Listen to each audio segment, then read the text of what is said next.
صدیق اب آپ کی طرف آتی ہوں. خلیل صاحب کی گفتگو بھی آپ نے سنی صدیق, اور آپ اسلام آباد میں بیٹھے ہیں جہاں پہ زیادہ تر صحافی ہوتے ہیں اور وہاں پہ ڈسکشنز بھی ہوتی ہیں, گیٹ ٹو گیدرز بھی ہوتے ہیں, بڑی گیدرنگز بھی ہوتی ہیں. اور میں آج ذرا ناظرین کو بتاؤں کہ میں بالکل سوشل نہیں ہوں, میں آفس سے گھر اور گھر سے آفس, اور زیادہ تر ہمارے یہاں رواج ہے کہ مرد حضرات زیادہ گیٹ ٹو مطلب گیدرنگز میں جاتے ہیں, گیٹ ٹو گیدرز کرتے ہیں. تو میں اکثر صدیق سے پوچھتی رہتی ہوں صدیق کیا چل رہا ہے اس خبر پر, تمام لوگوں کا کیا کہنا ہے, تمام کا کیا کہنا ہے.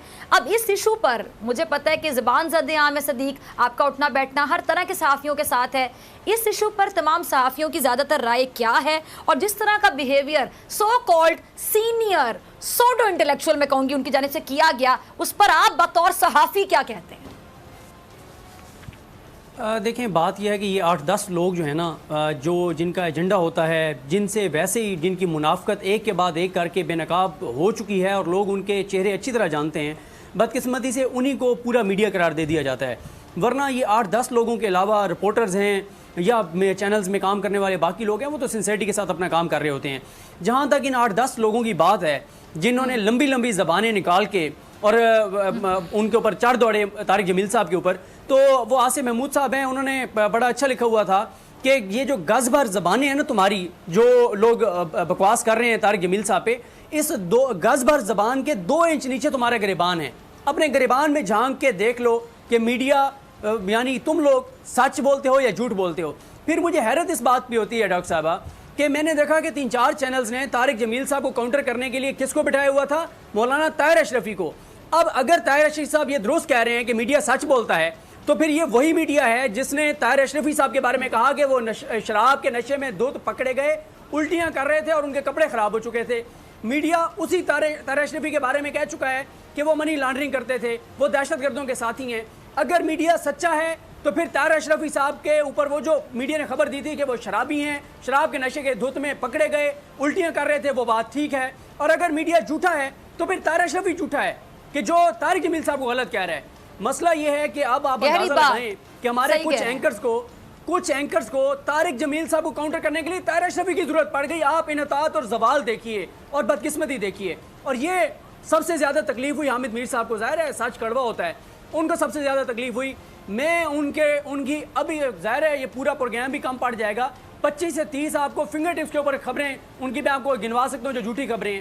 اتنے جھوٹ وہ بولتے ہیں. سب سے زیادہ جو جھوٹ جن کے سوشل میڈیا پہ لوگوں میں جو سب سے زیادہ اس وقت لوگوں کو پتا ہے کہ انہوں نے یہ جھوٹ بولے ہیں, وہ حامد میر صاحب ہیں. سب سے زیادہ تکلیف ان کو ہو رہی تھی اور وہ کہہ رہے ہیں میں انڈورس کرتا ہوں جی طاہر اشرفی صاحب کو. اچھا صدیق, میں آپ کی بات میں ایک بات ایڈ کرنا چاہوں گی, پھر آپ اپنی گفتگو کو کنٹینیو کیجئے گا. وہ آپ نے کہا کہ سب سے زیادہ تکلیف ان کو ہوئی ہے, تو مجھے تو بالکل یہ لگا, اس طرح وہ ایک جملہ ہوتا ہے نا کہ چور کی داڑھی میں تنکا. اب آگے آپ مکمل کر دیجئے. جی بالکل آپ نے درست کہا, چور کی داڑھی کی تنکا. میرا یہ خیال ہے کہ میں نے جو اپنا پوائنٹ آف ویو دینا تھا وہ دیا ہے. میرا خیال ہے ہمیں اس موقع کا فائدہ اٹھانا چاہیے کہ خلیل الرحمان قمر صاحب ہمارے ساتھ ہیں, تو ان سے زیادہ بات کرنی چاہیے تاکہ لوگ زیادہ ان کو سننا چاہتے ہیں. بالکل ٹھیک ہے, قمر صاحب کی طرف میں آتی ہوں. ٹھیک ہے, بڑی اچھی بات کی آپ نے صدیق, بہت اچھی بات کی. دیکھیں ایسے صحافی بھی ہیں کہ جو بڑوں کو ریگارڈ دینا جانتے ہیں, اور آپ عالم دین کا مذاق اڑا رہے, تمسخر کا نشانہ بنا رہے, اور اس کے بعد آپ سمجھ رہے ہیں کہ بہت بڑی اچیومنٹ ہو گئی. شرم آنی چاہیے ایسے لوگوں کو. خلیل صاحب آپ کی طرف آنا چاہتی ہوں.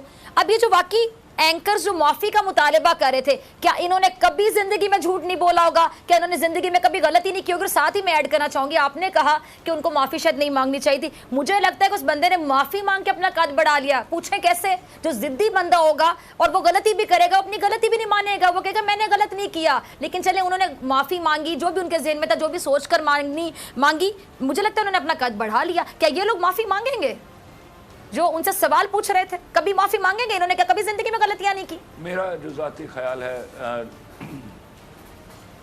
ڈاکٹر فضا, میرا جو ذاتی خیال ہے وہ آدمی بڑا اس لیے ہو گیا ہے کہ اس نے شاید ملکی حالات کو سامنے رکھا, ورنہ انہوں نے جو بات کہی تھی کیا اس بات میں کی آپ کہیں نے, جھوٹ اور غلطی کہاں تھی. بالکل وہ بالکل سچ کہہ رہے تھے.